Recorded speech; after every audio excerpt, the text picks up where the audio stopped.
Setelah 4 orang ditetapkan sebagai tersangka pembunuhan Brigadir J, kini muncul desakan agar istri Ferdy Sambo, yakni Putri Chandrawati, menyusul sebagai tersangka.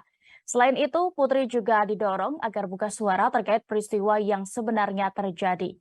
Desakan agar Putri Chandrawati ditetapkan sebagai tersangka berikutnya, satu di antaranya datang dari kuasa hukum keluarga korban. Kamarudin Simanjuntak telah menyampaikan bahwa desakan itu juga disampaikan kepada penyidik saat diundang ke Bareskrim Polri pada Selasa 16 Agustus 2022 lalu. Penetapan tersangka kepada Putri menurutnya bisa dilakukan karena dinilai termasuk bagian dari orang-orang yang melakukan kebohongan dalam kasus tewasnya Brigadir J. Meski begitu, Kamarudin masih berpandangan bahwa Putri sebenarnya adalah orang baik. Namun ia dipengaruhi oleh kebiasaan buruk sehingga membuatnya terus berperan dalam melakukan kebohongan seperti mengaku tergoncang dan depresi.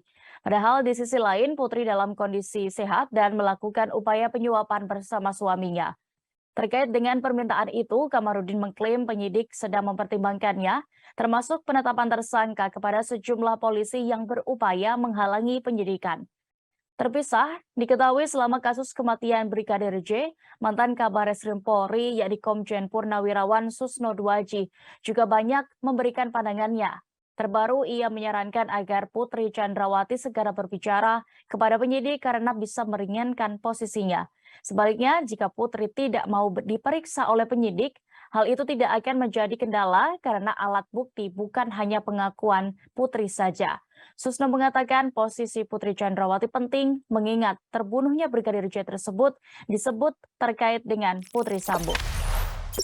Jangan lupa subscribe, share, komen, dan like ya.